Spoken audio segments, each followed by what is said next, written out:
kailangan mo kaka-check out na. Oo hindi reward ko to sa sarili ko. Deserve ko to. reward? Nakakailangan reward ko lang talaga ngayong buwan. Ay! Ano? Wala mo ano? Wala, 50 pesos na lang yung pera mo! Ano nga ba sinasabi ko sa'yo eh? Alam mo, Ana, magkaiba ang gusto sa kailangan. I know, pero ang hirap pigilan. Ang daming sale.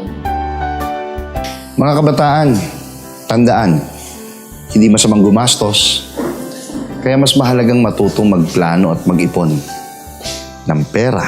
Kapag hindi ka marunong humawak, parang tubig yan na mabilis na nauubos. Kaya piliin ang kailangan kaysa sa luho at ugaliing magtabi kahit kaunti para sa kinabukasan. Dahil ang simpleng disiplina ngayon ay magiging malaking tulong bukas. Kapayapaan at mapagpalang umaga po sa inyong lahat. Pag-usapan natin ang temang ito, kung paano nga ba magiging financially stable bilang mga kabataan. Tayo na po sa programang Blessed Day.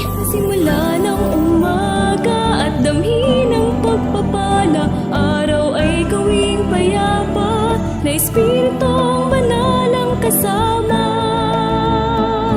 May matibay na pag-asa, tayo ay mga pinagpala, na tanging sambin ng puso. Ama, salamat po. Usapang pera, madali tayong matempt dito, di ba? Madali nating isipin na dito nakasalalay ang ating kasiyahan kung gaano karami ang hawak natin o kung gaano karami ang mabibili natin. Pero ang totoo, kahit gaano kalaki ang pera, hindi nito kayang punuin ang puso. Kaya minsan, hinahayaan ng Diyos na maranasan natin ang kakulangan bilang pagtutuwid para matuto tayong maging responsible at disiplinado. Dahil ang tunay na kaligayahan ay hindi sa dami ng pera, kundi sa pusong handang tumanggap ng correction at gabay ng Diyos. Ito po ang nilalaman ng daily reflection na isinulat ng kapatid na Isagani Capistrano sa daily reflection na Footprints. Basahin natin sa Job chapter 5, verse 17. Pakinggan niyo po.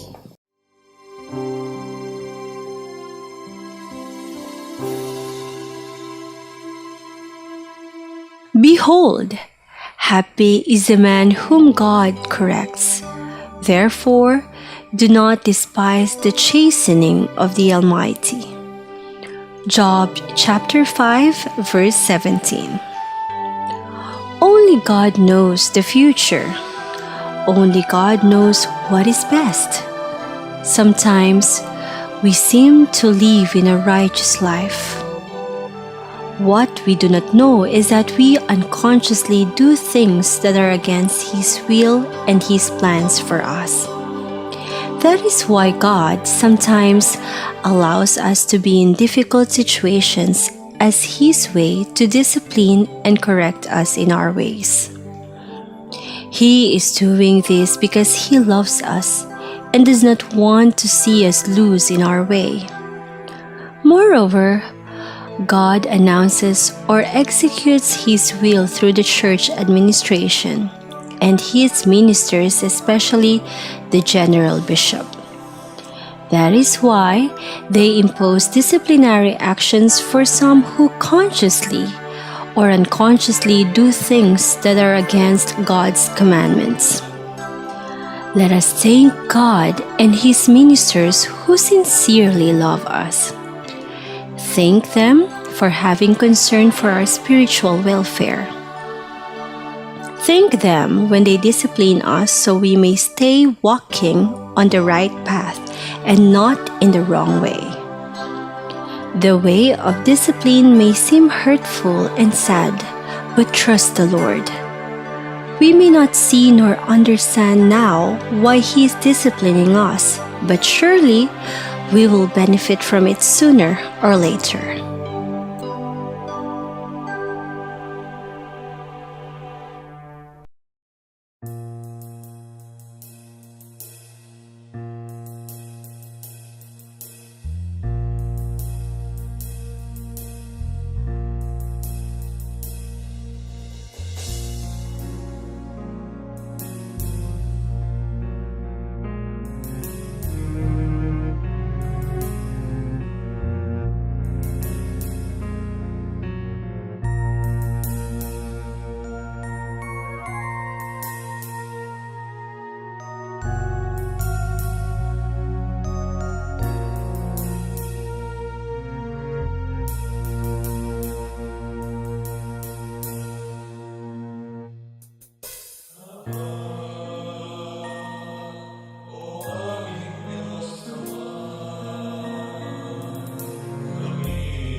A blessed day to all. Kayo po ay kasalukuyang nanunood ng programang ipinaglilingkod ng kabanal-banalang Iglesia ng Diyos kay Kristo Jesus.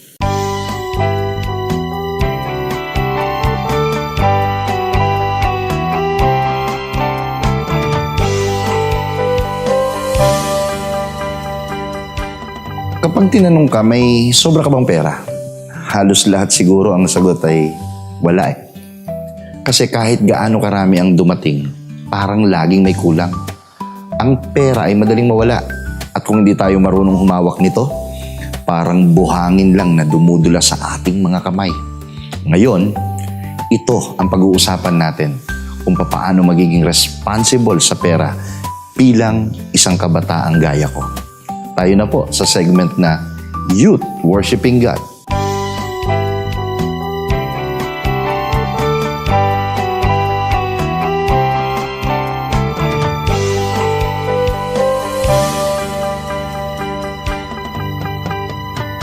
Kapayapaan po ang sumaating lahat. Ako po si Brother Mark Renzo Brin. At ako naman po si Sister Miles Kaparan. Welcome po sa isa na namang makabuluhang episode ng Youth Worshiping God.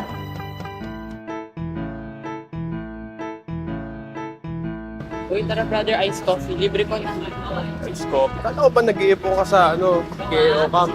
Okay lang, may sobrang pera pa naman ako eh. Pero pera. Sigurado ka ha? Libre mo ha? Yes. O, sige, tara. Tara pa. Ipon mo to?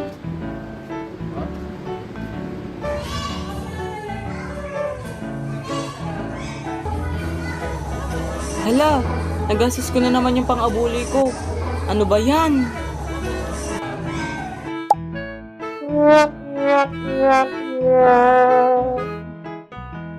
Mukhang maraming makakarelate sa Baon Chronicles na yan, no? Oo nga, pero sa totoo lang, hindi masamang gumastos. Basta, responsable. Tama ka dyan, sis. At ngayong araw, pag-uusapan natin ang pagiging financially responsible bilang isang kabataang Kristiyano. Sa ngayon nga sa Lucas 16:6, ang mapagkakatiwalaan sa maliit na bagay ay mapagkakatiwalaan din sa malaking bagay. Kaya kahit sa simpleng baon na meron ka, kapag maingat mong hinawakan, ipinapakita mong kaya mong ingatan ang mas malaking balang araw. Oo nga. Kaya mahalaga na matuto tayo kung paano mag-handle ng pera at ilaan ito sa mga makabuluhang bagay. Pero paano ba natin ito masisimulan habang bata pa tayo? Dahil natanong mo na, sis, ay simulan na natin aralin ng iba't ibang tips and guides na magagawa natin ngayon pa lang. Ang title ng pag-uusapan natin ngayon ay ang mismong lesson natin kanina. Walang sobrang pera. May tanong ako para sa lahat ng viewers natin ngayon. Ipagpalagay natin na mayroon kayong napulot na pera. Kunwari, 5,000 pesos. Ano ang una mong gagawin? Dahil dito, ang aming team ay gumawa ng isang survey form na dinistribute sa mga kabataan para sagutan. Tignan natin. Ito ang naging resulta ng ating survey. Una ay pagkain. Siyempre, pangbayad sa bills or sa mga utang. Talaga. Isa pa ay isi-save daw. Grabe. Idadagdag ko sa puhunan sa aking munting negosyo. Taray. Ito negosyo naman, na. nag-essay na ang isa nating kapatid. Hindi ko po ito gagastusin bagkus ipapaalam sa otoridad na may nawalan ng pera kung sakali mang wala nang tumanggap. Idodonate ko na lang sa bahay ampunan. Ayan, parang ganito rin yung isa. Maghihintay muna sa pinagpulutan at hihintayin kung may maghahanap bago umalis. Wait naman. Mga luho ko po sa sarili ko at sa mga kapatid at pangangailangan sa bahay. Ito pang isa, pinaka-iintay ko sa lahat. Maghuhulog ako sa DC. Wow! At magtatangkilik muna, then the rest ibibigay sa nanay. Skin for mobile game. Talaga Ayan, naman. upgrade na siya. Pambili ng pagkain ulit. Siyempre. Savings ulit. I-check out ang lahat ng mga nasa cart. Ayun na. Ayan. Ibibigay po kay Kuya Well. Kuya Si Well. Kuya Well. Ha. Ano po? Ibibili po ng shoes. Ayan. Shoes naman pala. Kay Kuya Will mo ba ibibigay? Malaking halaga ang 5,000 pesos. Ako, to be honest, ibabudget ko 2K, i-check out ko sa lahat ng mga nasa cart. Tapos, ibibigay ko sa ate ko ang 3K. Yun lang. Yun lang. Ayun. Derma check-up. Aba talaga Thanks. naman. Bibili ko po ng mga bagay na hindi ko kailangan. Pero masaya ako pag binili ko. Ay, gusto ko yan. Isa na namang essay. Ang una ko pong paglalaanan ng halagang ito ay ibibigay ko sa aking mga magulang dahil alam ko sa panahon ngayon ay mahirap kumita ng salapi para sa pang-araw-araw na pamumuhay. Eto. At syempre sa huling sagot at laging nababanggit, isi-save ko muna syempre. Then gagastusin sa panahon na kailangan na. Ayan po. Kaya alam naman namin na ang lahat ng sagot nyo ay reasonable at valid. Kahit wala sa choices yung mga naisip nyo, kahit bumili man yan ng skin or pang-upgrade, walang maling sagot. Pero kailangan nating tandaan, palaging may better option sa lahat ng bagay, lalo na sa financial choices. Huwag kayong mag-alala kahit gaano kaliit ang baon nyo, sure akong magagawa nyo tong mga to. Tip number 1, be an FBI agent. FBI agent, as in yung mga spy ba yan? Hindi. Ibig sabihin ng FBI ay Financial Bureau of Investigation, meaning, kailangan natatrack mo kung saan napupunta ang pera mo. Kasi kapag di mo natatrack ang in and out ng pera mo, paano mo kaya ito makokontrol? Hatiin ang tirang baon sa mga dapat nitong paglaanan. Abuloy, needs, ipon, wants. Itong apat na to ay self-explanatory at in order. Una muna dapat ay ang pag-aabuloy natin dahil utos ito ng Diyos. Pangalawa na dapat ay ang needs. School supplies, ambagan, lunch, basta yung mga kailangan mo. Pangatlo ay ang ipon.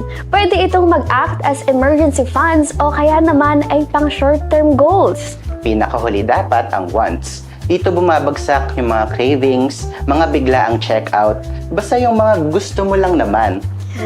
Ngayon, marami na tayong paraan para gawin to. Pinakamadali, syempre, ang sulat mo ito sa notebook. O kaya naman, gamitin natin ang napakarami ng apps ngayon na money tracker. So, use it wisely. Tip number 2. Simulan ang pag-iipon. Alam nyo ba, sobrang underrated itong concept na to. Never nag-fail ang mga nag-iipon. In fact, maraming real-life teenagers ang nagbe-benefit dito. Piso a day, that's 30 pesos per month. What more pa kung 5 piso or 10 piso ang iniipon mo? Pwedeng simulan mo sa maliit lang para hindi ka mabigla. According sa Proverbs 21:5, good planning and hard work lead to prosperity, but hasty shortcuts lead to poverty. On a basic level, alam natin ang benefits ng pag-iipon.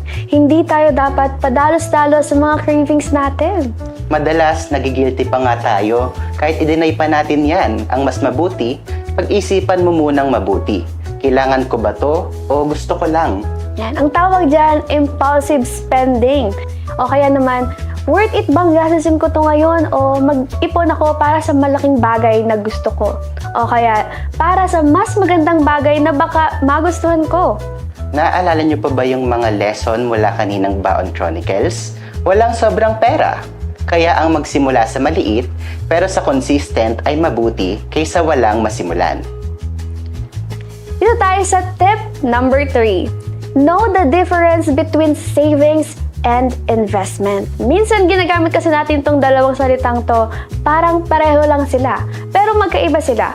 Parang peanut butter at liver spread. Parehas palaman, pero syempre magkaibang lasa. Uso pa ba yung liver spread?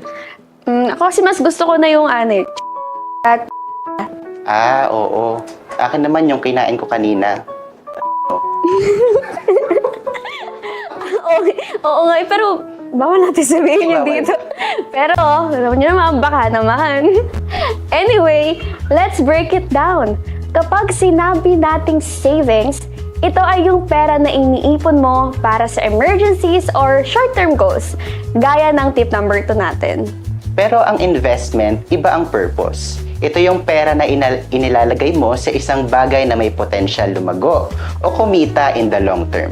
For example, business, stocks, mutual funds o kahit skills training, especially bahay at lupa.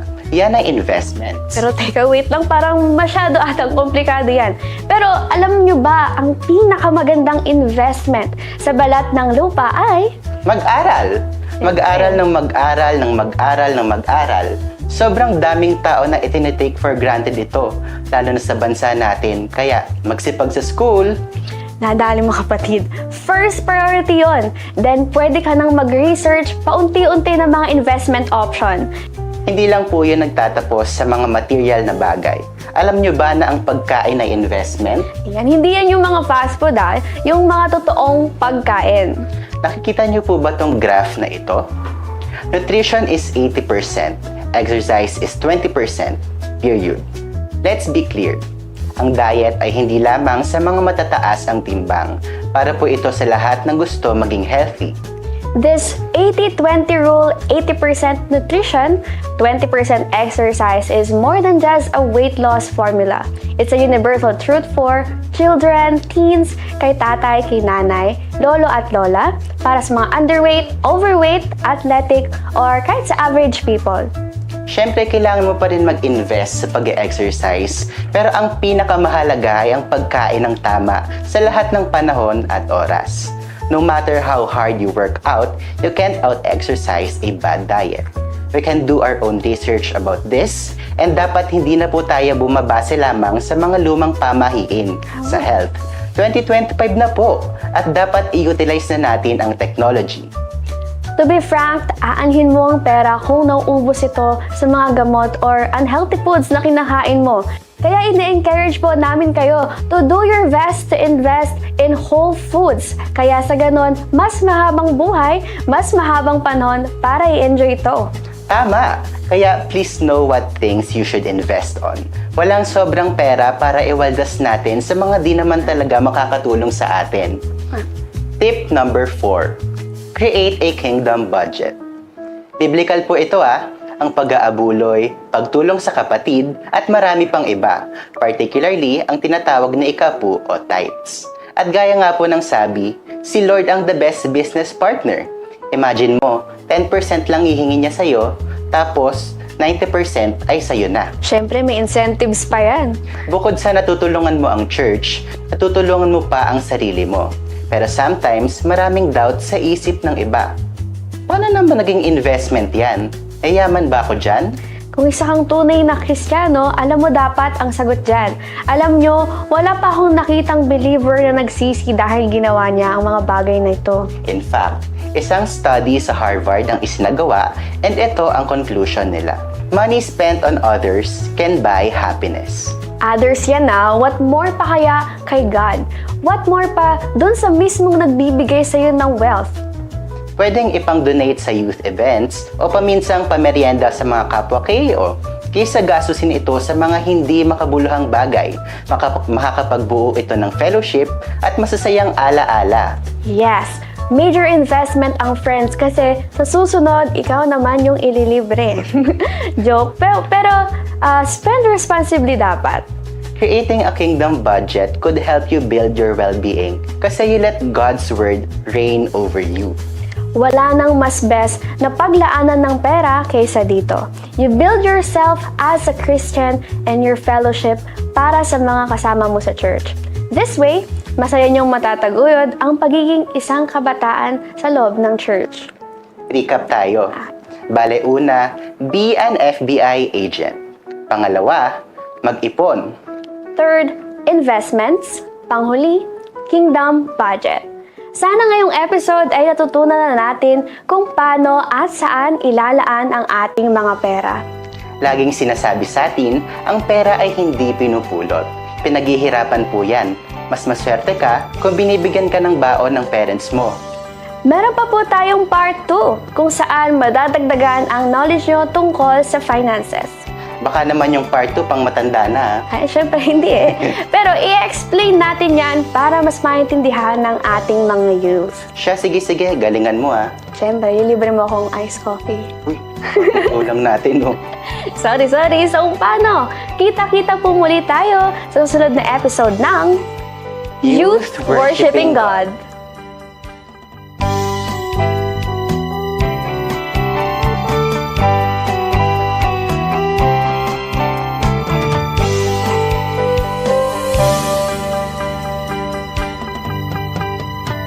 last part po ng ating program, natutunan natin na tunay ngang walang sobrang pera. Madalas nating isipin na kapag mas marami tayong hawak, mas magiging happy tayo.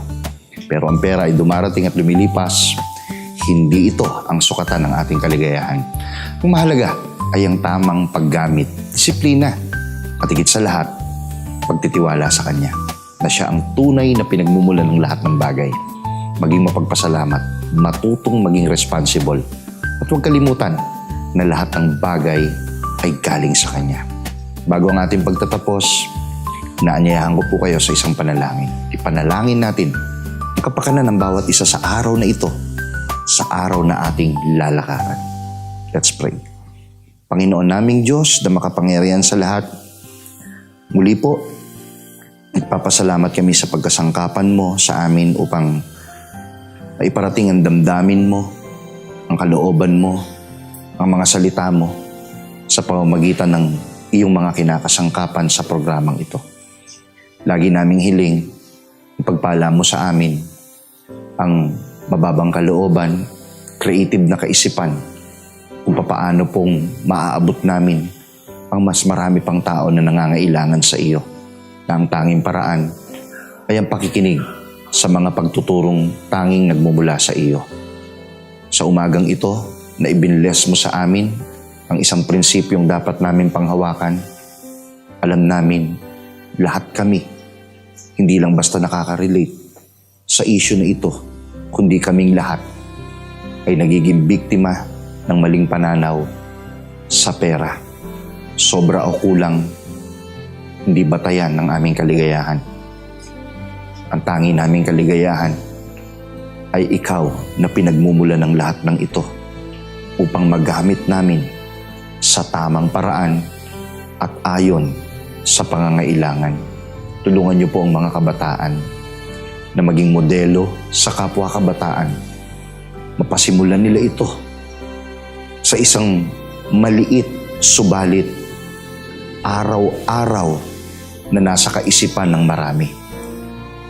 Sa pamamagitan ng iyong pagtuturo ay huwag silang maging biktima ng bunga ng maling pag-handle o pagiging irresponsible, kulang sa disiplina, ay matulad sa mga nasirang buhay, nasirang kinabukasan.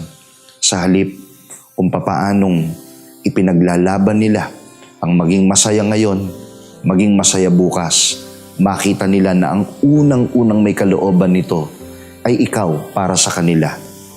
At sa pamamagitan lamang ng mga aral na nagmumula sa iyo. Sumasampalataya kami, Panginoon, na ang umagang ito ay magiging isang tunay na pinagpalang araw sa lahat ng mga kabataan na maaabot ng episode sa programang ito.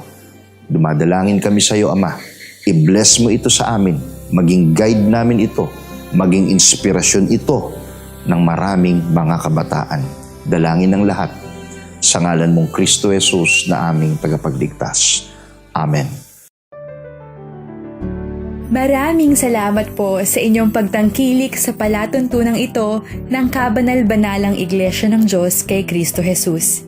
Kung nais po ninyong mapanood ng iba pa naming programa, mag-subscribe sa ating YouTube channel na The Most Holy Church at bisitahin ang aming Facebook fanpage na MHC Media.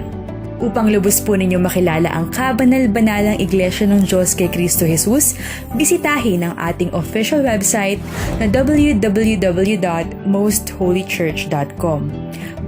Para naman po sa inyong katanungan, prayer request o libreng Bible study sa inyong tahanan, i-post lamang ang kahilingan sa comment section ng programang ito.